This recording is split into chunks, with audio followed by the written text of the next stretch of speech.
Hello, it's the Great Canadian Bagel here, coming to you with another update to the Canadian Federal Election Prediction Series. Uh, Long story short, there actually hasn't been that much changes right now. A lot of polls, some polls were actually quite interesting. There's like off the top of my head, I believe it was like a Leisure poll and a couple other ones that had Conservatives and Liberals quite close in Ontario, but recently coming back, or recent spike in COVID cases in Ontario and other places seem to have pushed that back to Liberals' favor, or those polls were anomalies. Really, we can't tell because there's so many events going on politically that it could be a shift or it could be an anomaly, and we can never know because it's not like we had an election. If you look at this, though, pretty much everything is the same as it was the last update. I don't even think any of the major provinces have changed. So this is the electoral map here. What it's probably going to look like. Some notes: BC is definitely trending away from the Liberals, so I expect at the rate it's going, Conservatives might pick up a seat or two more here and get back to the 2019 total. Maybe hold all the seats. Or Alberta and Saskatchewan are a bit iffy. I think a lot of the pollsters are getting Alberta wrong in particular. They're polling the Conservative Party like 50-ish% in Alberta pretty regularly. And I don't think that is necessarily impossible. What I think is impossible is that the Liberal Party is going to be getting 20-30% of the vote, which some of these polls are showing. If the Conservative Party is doing bad in Alberta, it's not because the Liberals have done nothing to gain support in Alberta. If the Conservatives are losing support, it's going to be bleeding from the right wing of the party. And it's going to be going to PPC, it's going to be going to Wexit. And maybe they'll get a seat. Very unlikely, but I really doubt Liberals are taking 2 seats unless you get some stupid vote splitting like Calgary or Edmonton. I say stupid in that, like, in this case, a PPC voter voting for PPC in a Calgary riding and then that riding going to the Liberal Party is actively worse for that PPC supporter than the Conservative Party. Because even though they might consider the Conservative Party milquetoast or too centrist, it's better to have a right-leaning centrist party than a left-wing party in power. That is the curse of the political system. Strategic voting matters. Now, that all said, there's really not much going on here, which is why I haven't really making many videos. There's been all sorts of polls all over the place, but we've settled into a trend here, and if we switch screens here, so there was for a while since the end of March, the Conservatives kind of rebounded a little bit. Excuse me, but they seem to either leveled off. They seem to have leveled off, and they're now hovering around 33.9. So they're up about 0.4. Liberals fell down a bit, but they're also going like I think this week or the 18th update might have been a bit of anomalous for the Liberals, and they're probably hovering around 35.6 ish. NDP, like always, is kind of just or no, not like always. The NDP also seems to be around 15.9 over the last 4 weeks. Green around 5.1, about 7-ish for Bloc. PPCs around 1.7 and others about 1. That's where we seem to be in the grand scheme of things over the last 4 weeks, and it seems like it's holding that way. And I really don't think you'll see any changes until rights are dropped. I don't think the Liberal budget that was released is going to change things significantly. I think people who are already supportive of the Liberals are not going to get turned off the Liberals by their budget. Likewise, I don't think NDP supporters are really going to get converted. I don't think Green supporters are really going to get converted. I don't think Conservatives are going to get converted. And I also don't think it's going to turn off any of these supporters or any Liberal supporters to vote someone else. So I don't think the budget will have much impact going forward. And what we're really waiting on, I think politics, or yes, politics for sure, but I think voting intentions kind of in stasis because of COVID. And once COVID is not the preeminent issue, you might see this moving around. When I say preeminent, I mean uh, like what you're seeing in like the UK right now, where the case growth is steady and declining, or case gain, daily cases is steady and declining. Once we get into that situation, which will probably be hope the end of the summer, if the vaccination schedule continues, and assuming we don't get any new variants that are immune to the vaccines, which would defeat the entire purpose of what we've done so far. But ignoring that, I don't think we'll see much movement here. Like maybe a few points along the edges, but 4 weeks that are pretty much static, except one kind of anomalous reading for Liberals. And even that, it's a 0.2 difference. It's not a big number. I don't think we'll see much more. I will keep looking at the polls and keep posting stuff, but I'm not thinking there's going to be much. And if we look at these smaller graphs, we still have the same kind of trends block. It's pretty much flat. This shows a slight negative trend, but there's so much chaos in this graph that it doesn't mean anything. And like this R squared is 0.05. Like, nah. Green might be getting a bit of support, but R squared is still really low. I would not feel comfortable saying 0.3 is actually meaningful. NDP flat. Also, like the variance is actually tightened up a lot for the NDP, which makes me think that they've hit their support. The saturation point for the NDP in this current point. And I will say, I think the NDP's biggest problem going forward is Singh. And I don't think they're going to get rid of him, but it's 100% Singh. Singh messaging and the way he acts doesn't come across as very politician-y. He comes across more of like a demagogic or what's the word for it? Demagogic faux champion of the people kind of thing. But I don't think anyone's real. I don't think Canadians as a whole have largely bought it. Maybe you could say about 15.9% are with him on it, but even then, I think a lot of that is just the socialist section of the Canadian population or the hardcore union groups who are going to vote NDP regardless of the leader. Kind of like the Conservatives are always going to have the social conservatives voting them unless they vote for even more right-wing party like Christian Heritage or PPC or something.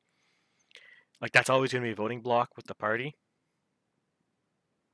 Really, no matter what the liberal or the leader does, unless the leader decides to go completely different.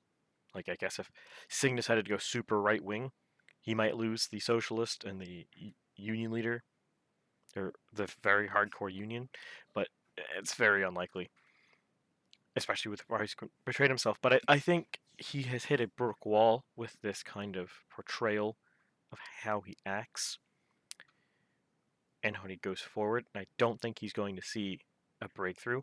I think there's actually a distinct possibility that he could go down in vote share. I think the vote share for the NDP in the last election was about this much, 15.9%.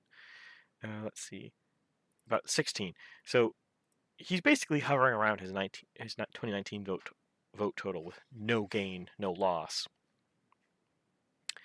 I think come a campaign, he's probably going to go down because he was low going into the 2019 campaign, and then people saw Scheer was milk toast, Trudeau was Trudeau, and Singh came across better,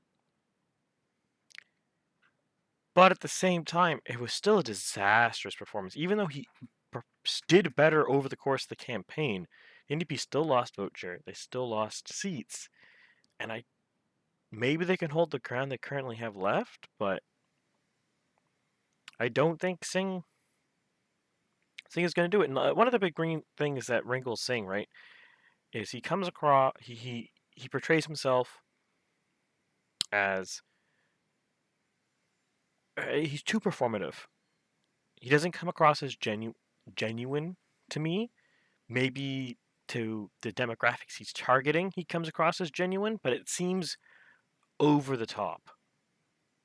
And I don't think that endears him to many people. And then you look at what he actually does politically, and right now, in a little minority government, he doesn't even use the fact that he is basically the vote that keeps the Liberals in power. He doesn't use that. We had budgets tabled, and the Bloc had a work demand, the Conservatives had demands. NDP were going to be like, we're going to vote no matter what. It's like, that's not how you play as the opposition member in a minority parliament. I understand he doesn't want an election, and sure, maybe that's a good thing. But there is a difference between not wanting an election and not using your position in a minority parliament to do something. What he should have done is he should have taken the budget and suggested changes to the Liberals that would not be a deal breaker to the Liberals, but would do NDP policy things. I don't know what those would be. I'm not well versed in what NDP really want, other than wildly expensive things like pharmacare or dental care, which are unlikely to be shoehorned into a budget in the last minute by opposition party, especially since the Liberals ended up caving into the Bloc's request anyway, so they only needed the Bloc. But this all said, he could have done something. And the same thing happened last fall when there was confidence votes. But he doesn't. He just caves immediately to the Liberals, which is not how you operate in a minority parliament. That's not. It's literally throwing away your job as an opposition MP, which is to push the government to do a thing differently than what they were going to do. And he throws it away, and I don't think that gets him a lot of political points. I think he thinks it does. Like my theory is he thinks that people are going to respect him because he didn't want to risk an election. But in reality, no one cares because it doesn't get news coverage. And secondly,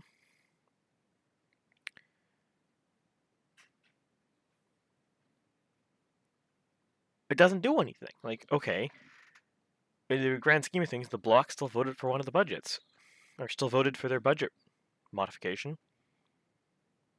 So does it matter? No.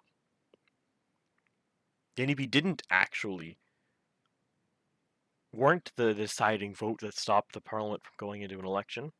And frankly, even in a pandemic, if there is a confidence motion on the table, which is a budget, if it's bad, we should have an election, even if it's not something you want to do at the time.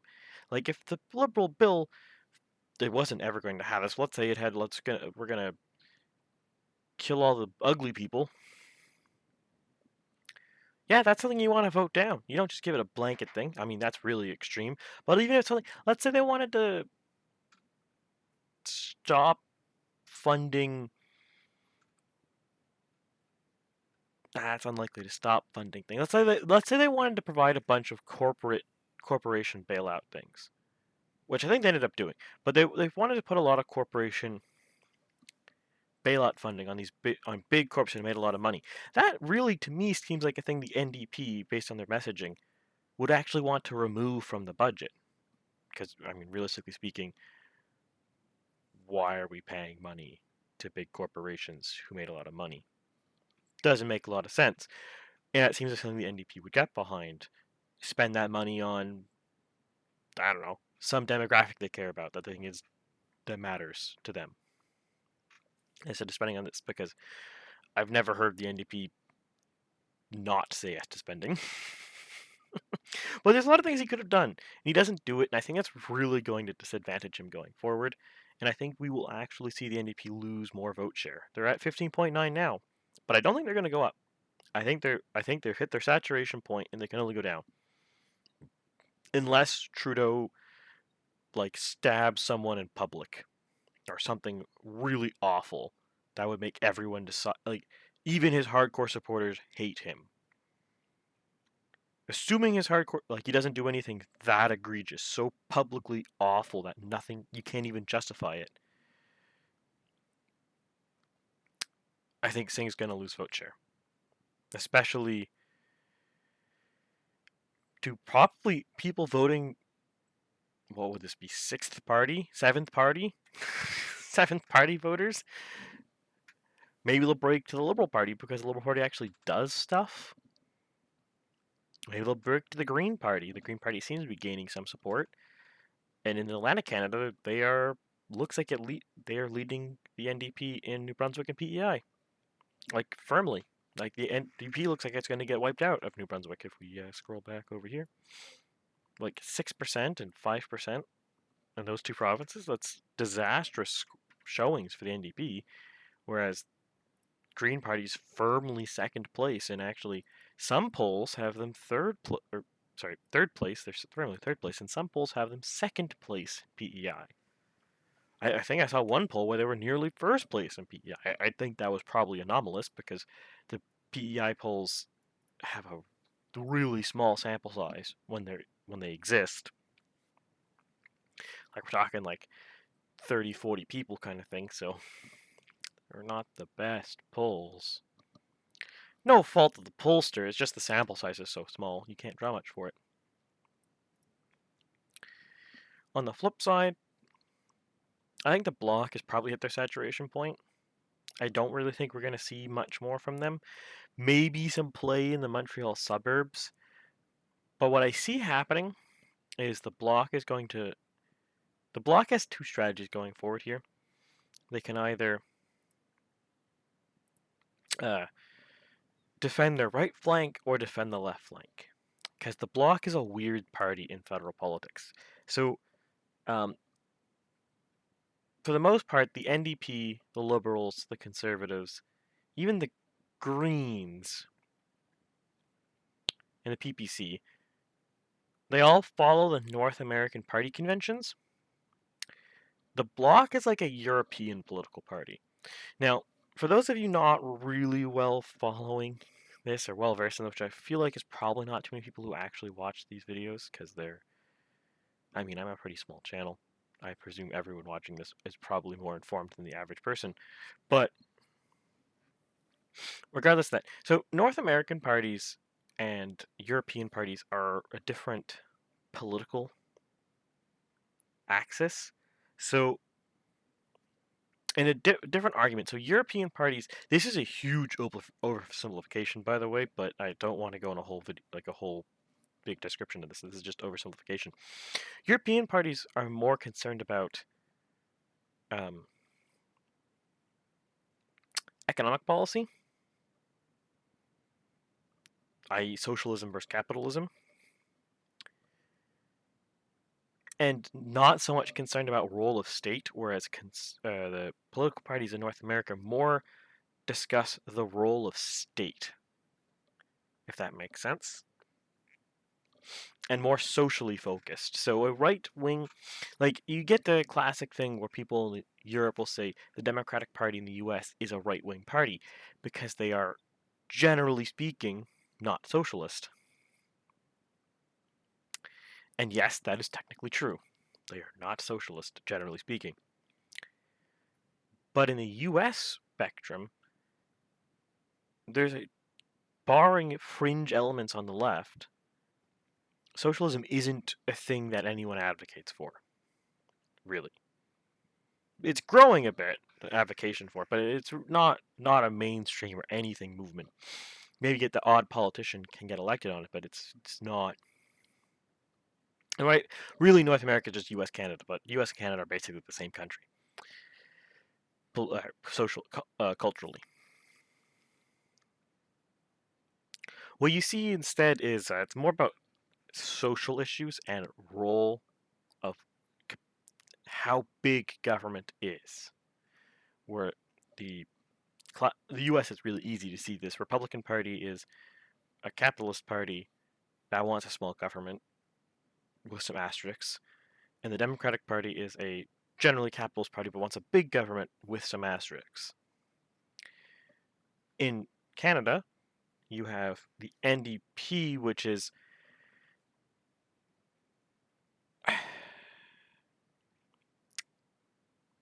more capitalist than it is socialist, but I would say it can get pretty close to socialist at times. And it wants a really big government, and it thinks the Fed should do everything. The Liberals wants a big government, generally capitalist. Conservative Party wants a small government, definitely capitalist. PPC, tiny government, very capitalist. Greens are kind of a weird one, actually, as well in this one, in the Canadian spectrum. I don't really feel comfortable placing them anywhere per se, because really the Greens having a clear crystal policy, general policy line is relatively new, or at least one that is well known. But as is, they seem to be somewhat similar to the NDP economically, but a little smaller government, but that's not a very comfortable picture. Whereas the Bloc doesn't care at all really about, like, it's basically only cares about economics. I phrase this really weirdly. This is what happens when you don't script anything. So, like, it's like a European right-wing party, if that makes sense. So it is largely it's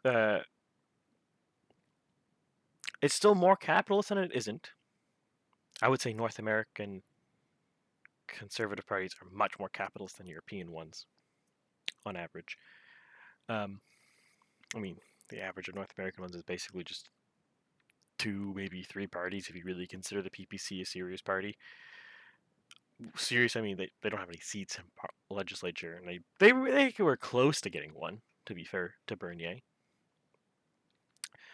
But, like, if you look at, like, the UK Conservative Party, it is, I wouldn't say it's really small government focused. It's definitely conservative. It's more small government than the Labour Party.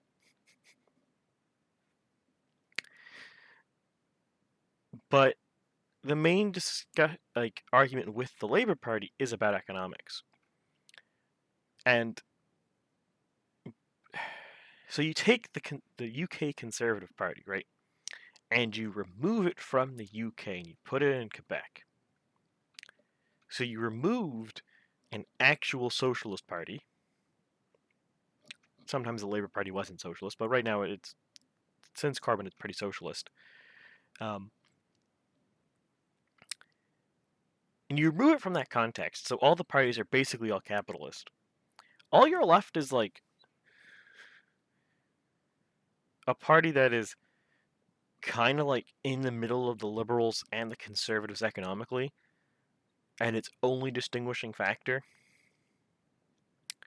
No, I'm phrasing this. It's kind of like the Liberals economically, but it's kind of like the Conservatives socially, because the Conservative Party in the UK is socially similar to the Conservative Party in Canada with social policies. And the Bloc is similar to both of these. But the Bloc is similar to the UK Conservative Party in what they, generally speaking, economically. I think the Bloc is probably a bit left of the UK Conservative Party, but it's similar. So you kind of see what I mean here. So like when you put the Bloc's main voting issue is actually all social. But the way the party's policies are and their ideals and their ideology is actually very similar to European parties whose social is not a major consideration. It's kind of an interesting little quirk there. I could really go into more detail if you want me to do an actual like proper dive on this. I could just comment below if you care. Otherwise, I will go back to my main point here and try to keep this relatively not going long-winded, try to wrap this up. So the Bloc has two choices, really. They can, because what's happening is the Conservative Party is pushing them on the Francophone areas socially. And the Liberals are pushing them on the Anglophone areas economically. And a little, well, I wouldn't say socially because the Liberal Party's social values and the Bloc social values are pretty much opposite.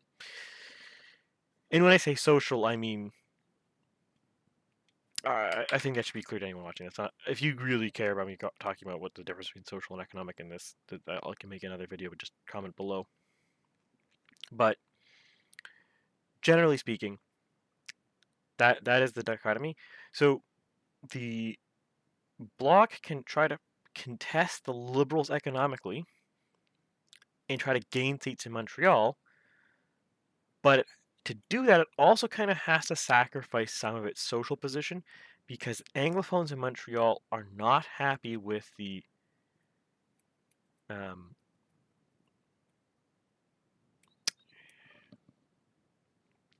Quebecois nationalist kind of movement. And yes, there's plenty of Francophones in Montreal and that area.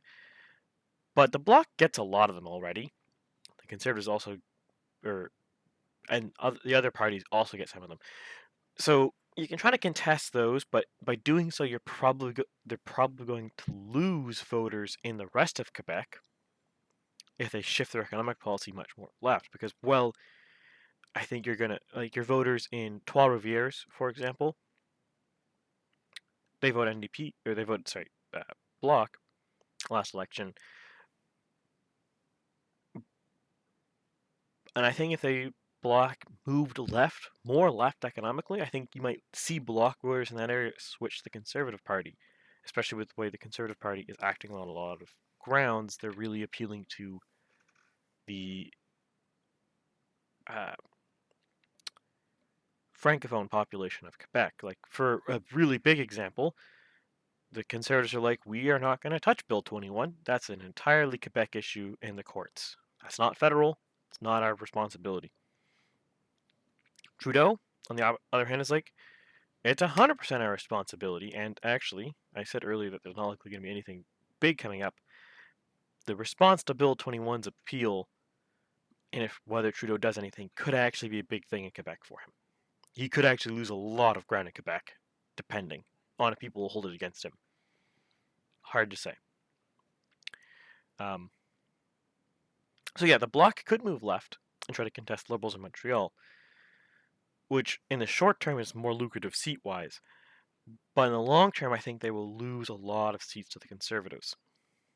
Or they can lean farther right socially or maybe move a little bit right economically. Probably economically moving, because I have a hard time believing they could move much further right socially without suddenly becoming a pro-life party, which I doubt will ever happen. There's a few other issues too, but like that would be I would be surprised if you saw a flip like that. So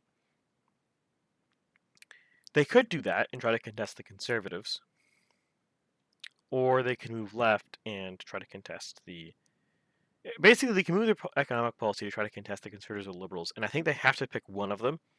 Right now, they are kind of riding Blanchette's charisma and leadership persona, and the fact that the Liberals are led by in Quebec, actually, in particular, a fairly unpopular leader.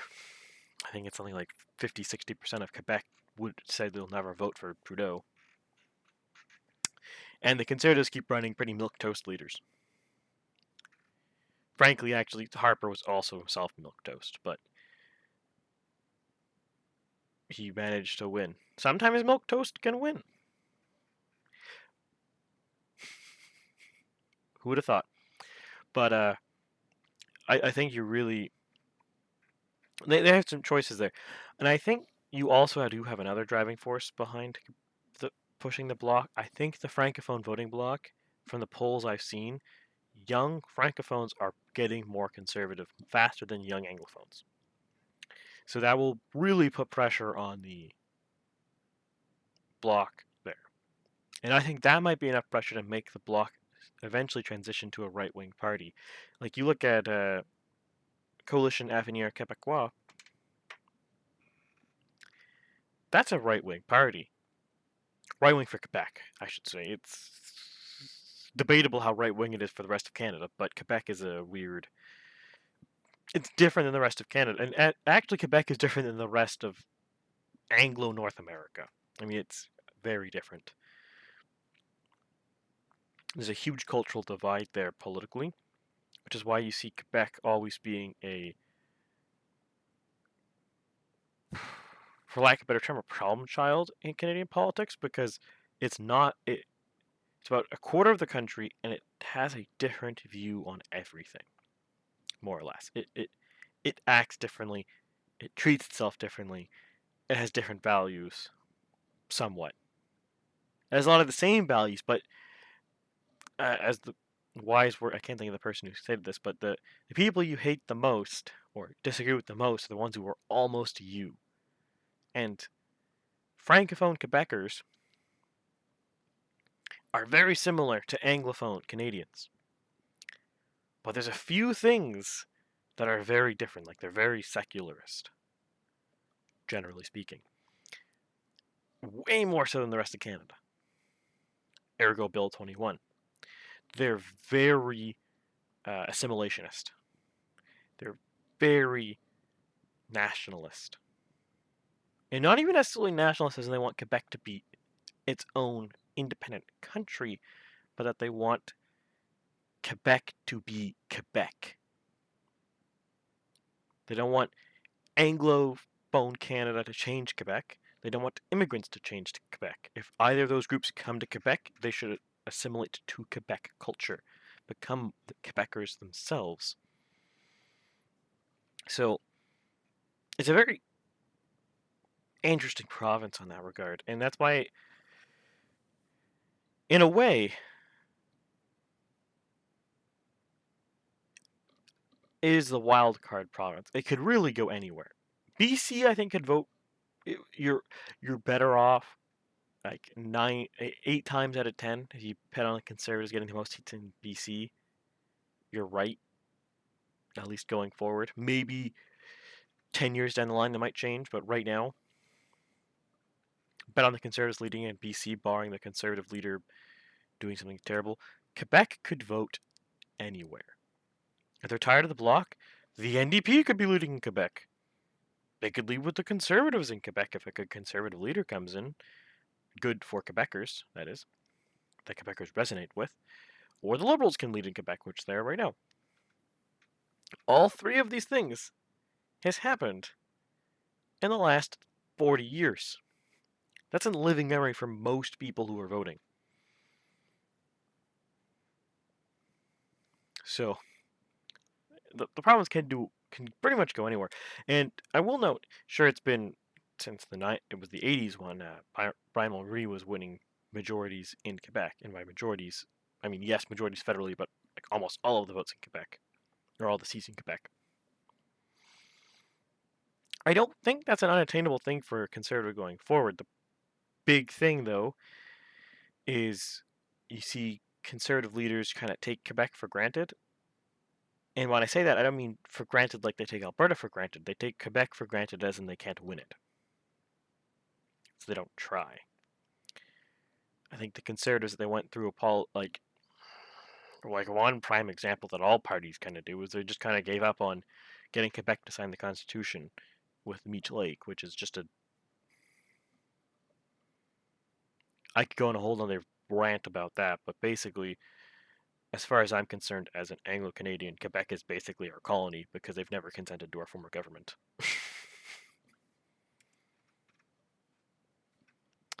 Francophone Quebecers, even Anglophone Quebecers, feel free to laugh because I think you're right about your grievances there, and it's a kind of it's a disaster that we haven't fixed that in 40 years, but that's an issue for another time. So just to end the video, we go back to this map here. Really, there's not much changes. I think NDP seats in Quebec are probably bullshit, but the model's the model. It's hard to fine tune without the actual event to fine tune against. And I really don't think there's going to be much movement. Maybe some Conservatives could gain some seats in BC. I think Ontario is going to stay where it is until COVID's under control there. Quebec, maybe the Conservatives could gain some more ground there, but probably not. Atlantic Canada, probably not. So until things change, that seems what it will be. I hope everyone you liked the video. If you enjoy what you watched, please like, share, subscribe, comment below about any questions you have, comments.